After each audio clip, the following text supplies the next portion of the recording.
driver. Oh, thank you. Thank you so much.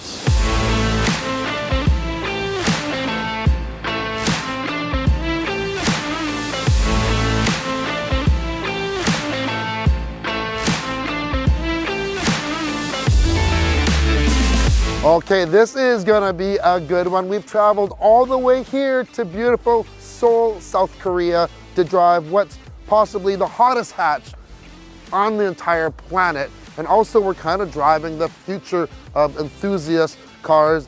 It's an EV, yeah. This is the IONIQ 5N and we're really, really excited. Let's go.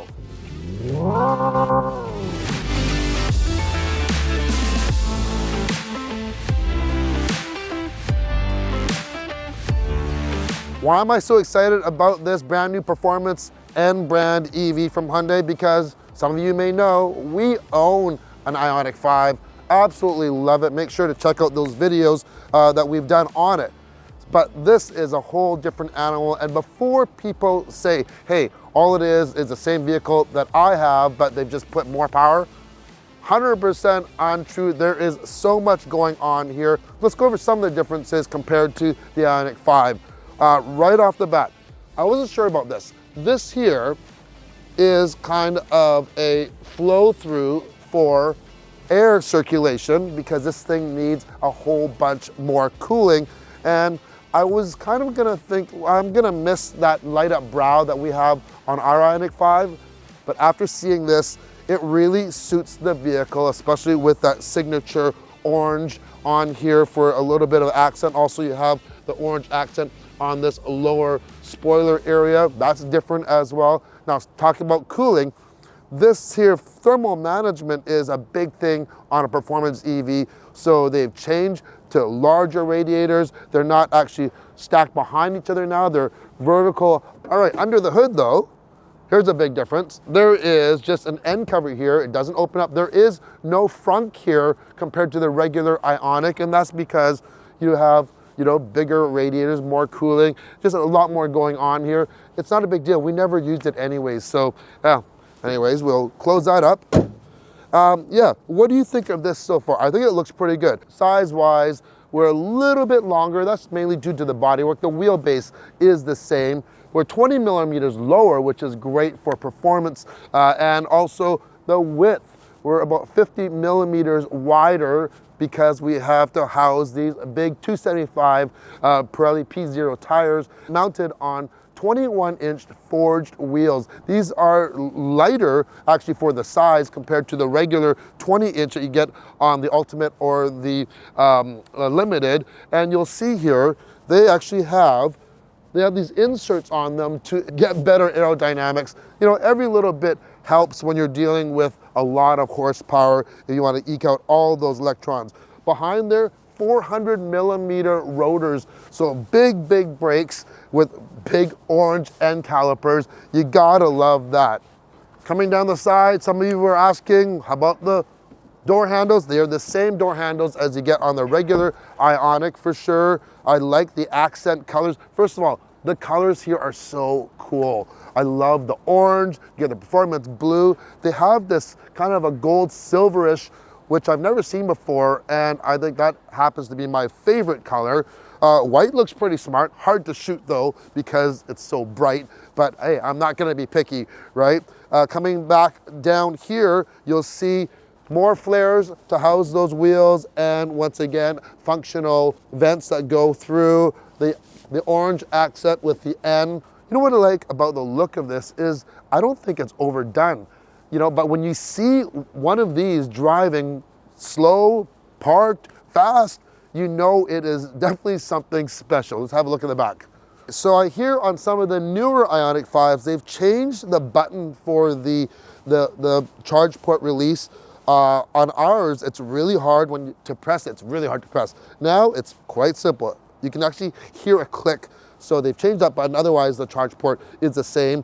This does have the same 800 volt architecture. Super, super quick charging on this.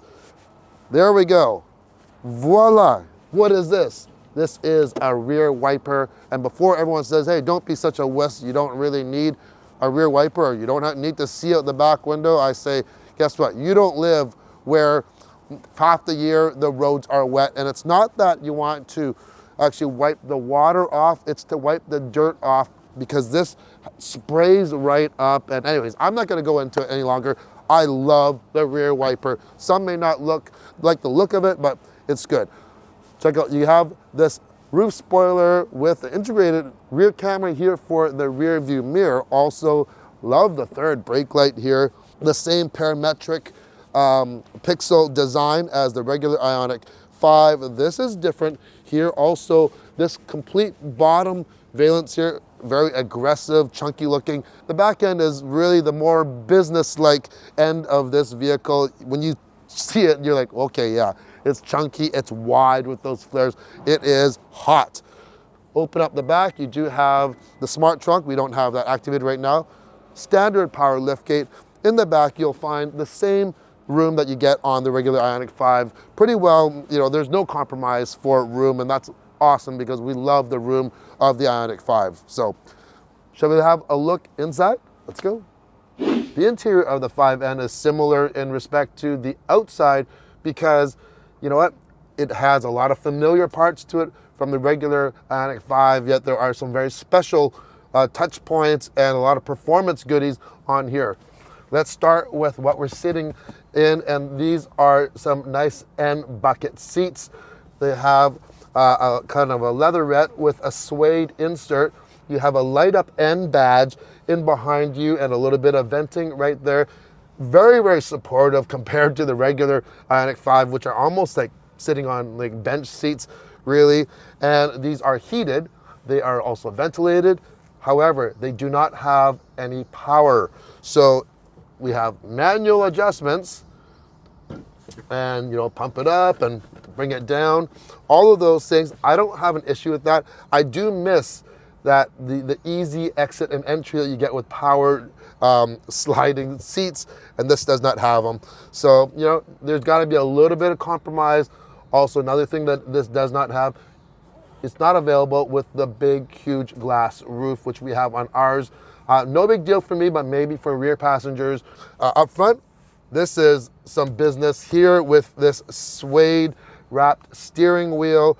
Lots going on. Big N in the front. This is completely different from the regular IONIQ 5 steering wheel, mainly because you have lots of different buttons and blue button, drive mode. Okay, pretty simple. We're going to get into this a little bit more when we drive it. NGB, that's our boost mode. You get an extra 40 horsepower when you hit that for 10 seconds. After 10 seconds, you have to wait another 10 seconds and you can hit it again. So lots of good stuff there. Up to 640 horsepower, by the way. Then you have two N buttons at the bottom here. You know, there's so much going on in the customization of this that we're going to just kind of just breeze through them because it could be an hour-long video explaining everything that you can do with all the N features on here. You know, just to name a few, you know, you have torque distribution. You have N pedal, which is like I pedal on steroids. And it's actually very, very effective in performance driving on a track, believe it or not. And I'm not a fan of iPedal, but this one I can actually see, and we're gonna try that. We have race function, we have launch control, we have drift optimizer, because we're gonna take this drifting a little bit, and we're gonna see how that works for us as well. This here, you have the dual 12.3-inch screens, same as what we have on the IONIQ 5. You have that little pad, but I like how the bezels are all black. Everything is all black in here. Love that with the kind of like that smoked finish. Graphics wise, completely different. Love the graphics. They are so clear. This is also equipped with the latest ccNC infotainment architecture. That's what they call it. And with that, you do get wireless Apple CarPlay and wireless Android Auto, which you do not get on mine. And it is not backward compatible. If you have an older IONIQ 5 like mine, doesn't matter how many updates you do, if you don't have this newest system, you're not gonna get wireless. Speaking of wireless, let's talk about this middle console, because we have a couple USBs here, which you don't need anymore other than to charge your phone, because you have that wireless system. This does not move. It's completely different than the regular IONIQ 5. I actually like it, actually. There's no pass-through anymore, but it's great because you have some padding here for performance driving. But on the IONIQ 5, without wireless CarPlay, you had to connect your phone way down below, and the wireless charging was actually useless, really, because you're always plugged in. So this, you have the wireless charging on this tray here. You do have two USBs in front and a USB just in front of that. You have your parking camera buttons, because this does have 360 cameras on it, and a nice large trough here. I'm a big fan of this trough. I'm glad they didn't get rid of that, because on our vehicle, this is what's handy for, if you have a purse or something, great to put it in there, but I like it for takeout food. Especially like soups and stuff, it's nice and contained in there. Then you get behind here, you get a large, much deeper, I wouldn't say it's not very long, but much deeper center armrest storage area there. And this does slide a little bit. And so yeah, it's not bad. My elbows do fit on here. Get the same storage as the IONIQ 5 for the glove box. Once again, no roof.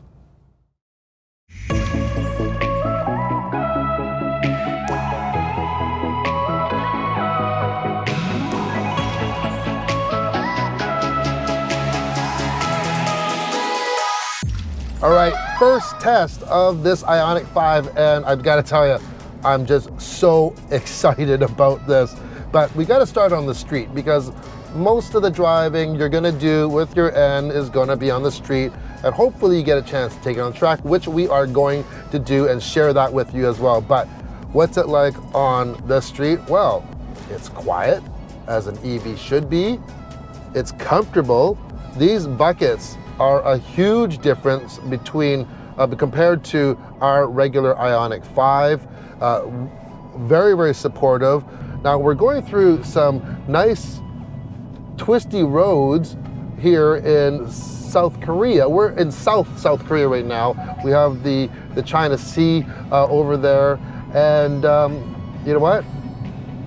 This thing, it's holding its own very, very easily, and we are only in normal mode.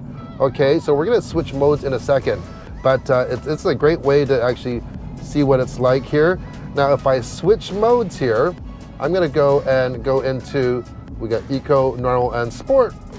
Definitely more responsive, but the beauty of this system is that this has adaptive suspension, where you're not just dealing with just one single tuned ride as you are with the regular 5, and I love it. I love that you can actually adjust it and tune it to how you want.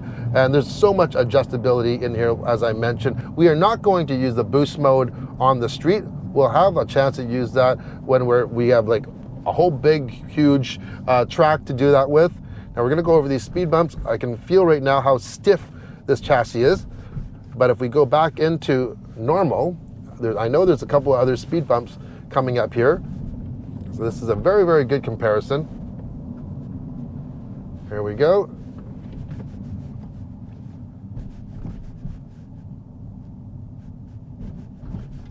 Definitely a lot more compliant, or definitely noticeably more compliant than when you have it on stiffed up. Now, we also have other buttons. We have an N button where we can go to N mode, and you can customize so many things there. We have launch control. Like, once again, we're not gonna do any of that on the street, but what we can do is we hit the N button, which is the N2 button on the right side, and now our RPM gauge just changed right now. And you might hear something different because this has the NE shift. So not only does this emulate a manual transmission, but you get the sounds, and you can adjust which sound you want, but the default is the one from a 2-liter turbocharged N gasoline engine. And that's what I like. You can get like a sonic one, a futuristic one, but this sounds really good. So sound is coming through. There's 8 speakers within the cabin, and there are 2 speakers on the exterior of the vehicle as well. So it's not just the driver that gets to actually listen to it. And not only that, because other vehicles, even, you know, we tested like the EV6, that actually has sound as well. The Mustang Mach-E has sound, but they're just sounds. This takes it to the next level. You get sound and you get action as well, because it's really hard to actually show this, but I'll just explain it. So we're gonna go down a hill here. I'm going to hit those paddle shifters. You hear that blip in the throttle, like you're actually blipping the throttle. There's even some pops, and you hear this? Listen to this. But you feel the jolt, not only on the upshifts like this, but on the downshifts, you feel engine compression on there. I gotta tell you, Hyundai has done an incredible job at calibrating and just tuning this electronic shift so well. Like, they really have. If you didn't know this car at all and just hopped in here and, you know, and that was turned on and drove this, I'm serious, a lot of people might just actually just think that you're driving a gasoline engine car, other than it's a lot more powerful, because this is not only the first EV N car, the first all-wheel drive N car, but the most powerful N car for sure, with 600 horsepower. Hit that boost button, 640 horsepower. Lots and lots of fun with this. And, you know, another fact is the engineer that designed the dual clutch transmission for those N cars actually designed this E-Shift as well. So he's well aware of what, you know, what it's supposed to feel like. And I think he did a great job. Like, really well done. Thank you so much. I can see other manufacturers copying this mechanism or this programming on their EVs because it's really provided such more of a emotional, you get some emotion out of an EV, which normally doesn't have a lot, you know. So here we go. And so you see, I started off in third gear there, and you're not getting even the maximum torque because it was lugging a little bit. Like, let's go into fourth. Let's see fourth. Okay, going up a hill, fourth. I'm gonna put to the floor. It's reacting the exact same way as it would if this is a gasoline engine car with a DCT. If I want more response, I'm going to get into the proper gear, like go down a couple of gears into second. And now you're gonna get full performance, full on performance. Now, if you don't want that, you can turn that off completely and just drive silently, which I gotta say, it feels a little weird now, driving this and not having any sound. But I guess it all depends on your mood, right? So next up, let's unleash this beast on the track.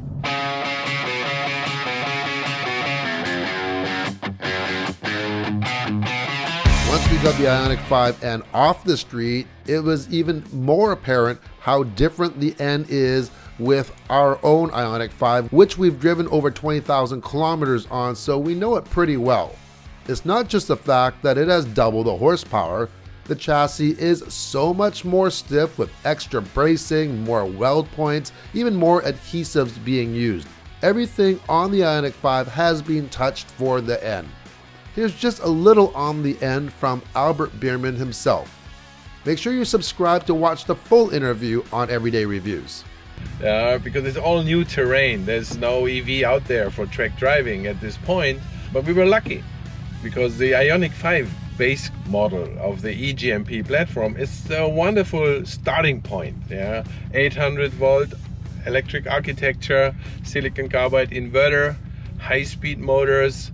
So this is really the good stuff, and so I think nobody else had a starting point like that. But then, how to bring it to a true N with that 3 pillars. So we did the typical job like we do on every N car.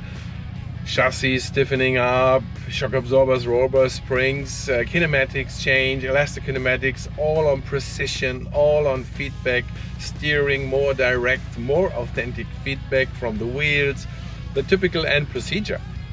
And But then on top, we had to do all these EV specific things. So now we have all-wheel drive. We have a 2.2 ton vehicle. We have more than double the power than before on the N cars. So this gave huge challenges to our engineers to create this driving fun, this agile, playful track driving or country road driving. And yeah, make basically the elephant dance. We mentioned this car is lower. They've also lowered the seating by 20 millimeters to keep that center of gravity as low as possible on this crossover. You know what? I like to call this a hatch. I never ever thought of this thing as a crossover. The pops. You don't get this on the street, that's for sure.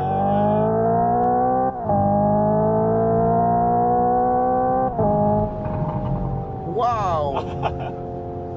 The feedback to the driver is definitely noticeable compared to the standard 5, and the fact that there's so much more adjustability that can be done on the fly is incredible. Here we tried a few different settings, like the e-torque distribution. And now I will activate the N torque distribution. Okay.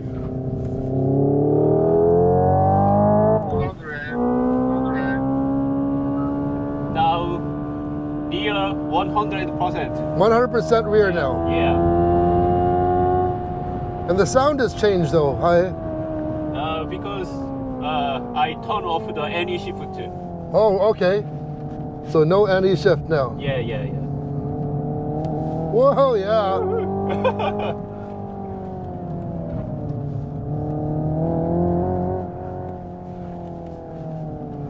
You gotta be a little more careful, but it's definitely lively.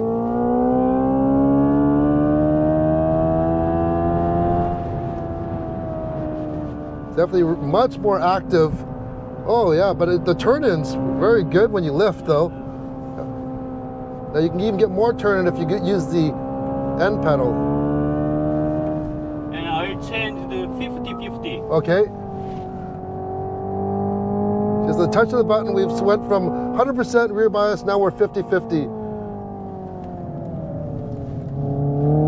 You can feel the pull.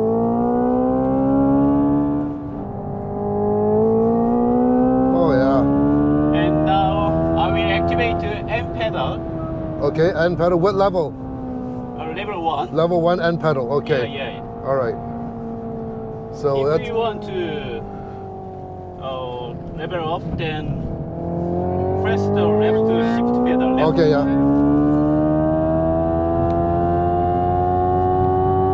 Let me just try this first. Okay, all right. So, oh, not yet, I guess. I guess we couldn't do it while we were braking. Yeah. Are we level 2 now? Yeah. Oh yeah, much stronger. All right, so we are one pedal driving on a racetrack, you guys.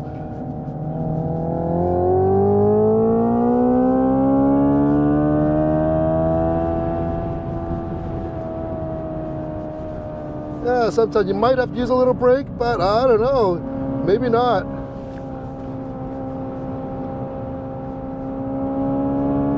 You can use N pedal level 3. Yeah, I think 3 now, right? Okay, oh, it's a little touchy. You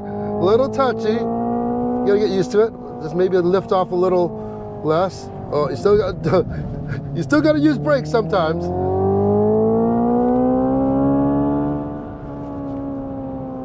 There, I'm not using any brake. Pure N pedal. You get used to it though. But when you lift it, really transfer that weight to the front really nice to make that corner. Of course, under heavy braking, you can use both. This car is very forgiving. Even, you know what? This is a 2.2 ton vehicle, yet you know there's weight, but it doesn't feel overly that heavy. It's surprising.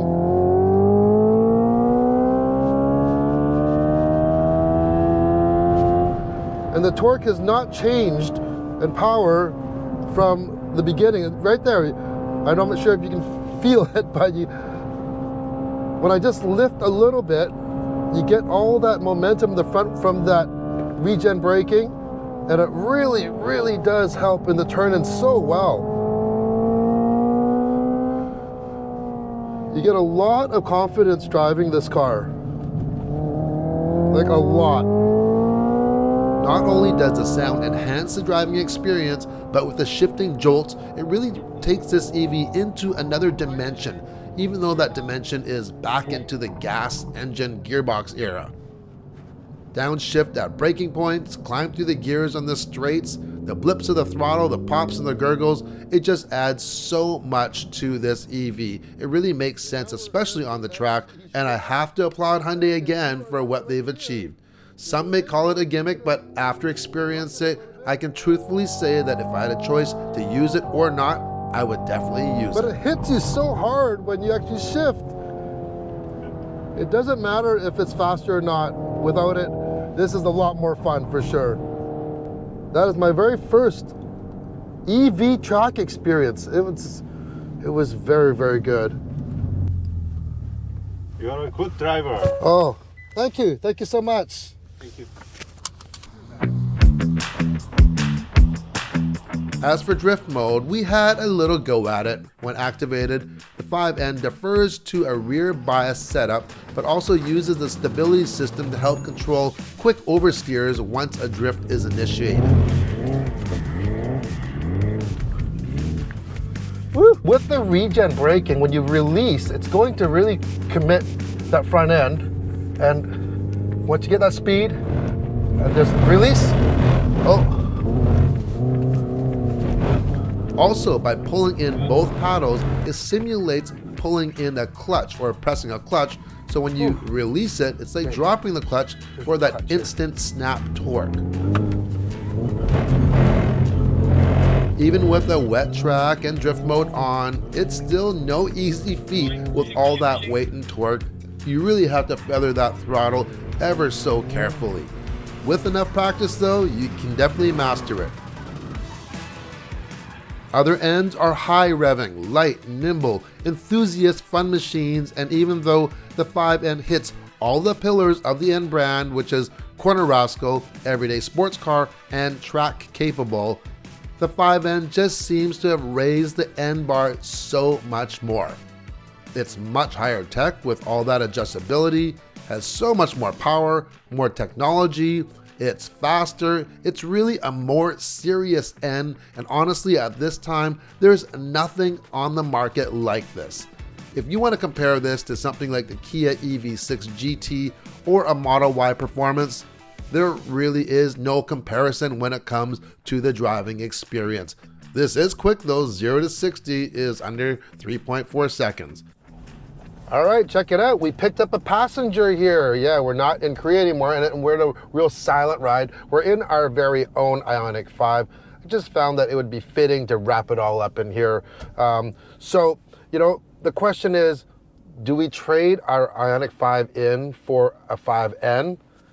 Well, there's a couple factors involved in that. Number one is price. You know what?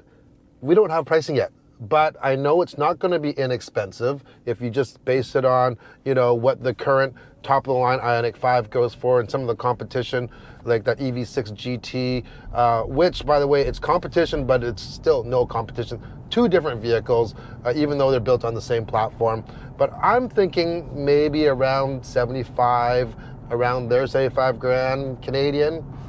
I don't know, wishful thinking maybe a little bit more. But you are getting a ton of content with that. By the way, if you enjoyed that little bit of that insert that I did with Albert Biermann, check out the full review on that. I'll leave a link in the video description. The second factor, whether or not we traded it or not, is right there. Cynthia drives this vehicle probably more than me, so it's gonna really depend on what she thinks. You know, there are some compromises. You know, you don't get the glass roof in North America. Other markets, it's available. No sliding console, no power seats, but you're getting a whole different vehicle. I can't emphasize it, you know, anymore, especially when I'm driving it right now. You know, the 5N, you just feel, well, first of all, you sit lower, the vehicle is lower, you feel way more connected to the road. And even though it has twice the horsepower, it just, even if you're not using it all, it just feels so, it's just so much more responsive when you're driving. You know, it's a whole different animal. The adaptive suspension. We didn't touch on one thing though, it's the range. It's, you know, if you add 100% more horsepower, you're not going to get better fuel economy or range. So this one is rated for about 410 kilometers. This is the ultimate or the limited with the bigger wheels. The IONIQ 5N, unofficial numbers around 335 kilometers. So yeah, you're going to take a little bit of a hit. It's not 100%, but you're doubling the horsepower, and that's natural. Any sports car you're going to get that has this much horsepower is going to use a lot of energy, regardless what energy that is. So you do have to realize that. When we did drive it in Korea, under normal driving, I was averaging just over 20 kilowatt hours per 100K, which actually equates to much better than the 335 or 340. That's kind of like the guesstimate of what the range is going to be at this time. So that's definitely doable for sure, right? And yeah, it's all going to depend how you drive. But you know, if Cynthia drives it, maybe she's going to like it. So hopefully we're going to get one and she can try it out. Yeah, looking forward to trying it out. But I haven't seen one in person, haven't touched one. But I know there's one thing we'd be missing that one has. Yeah. Back there. Back there. I don't know if you can see that rear window right now because it's really dirty. The wiper, yeah. Is it worth upgrading just for the wiper? Maybe not. The upcoming IONIQ 5s, like the 2025s, will have a rear wiper like the 5N does. But it is a nice bonus, though, to get that wiper for sure. And, you know, if it's a no-go, if she drives it, it's not going to be the end of the world because we still enjoy this IONIQ 5 immensely. We love the utility, we like the power, we like everything about it. We really like. Everything works. Yeah, everything really works well. And that's another thing is, you know, the N is not for everyone. You know, this is going to be a vehicle that if you want to drive not only the latest and greatest, you know, because there's really nothing else like that on the market, but you really enjoy the drive and the performance, and maybe you want to take it to the track or something, it's definitely capable, and yeah, it's just not for everyone. So that's it. We don't want to make the video any longer than it is. Hope you enjoyed it. Make sure, leave a comment below and write down there, say, Cynthia, get the N. All right? Let's see. See you guys later. Ciao.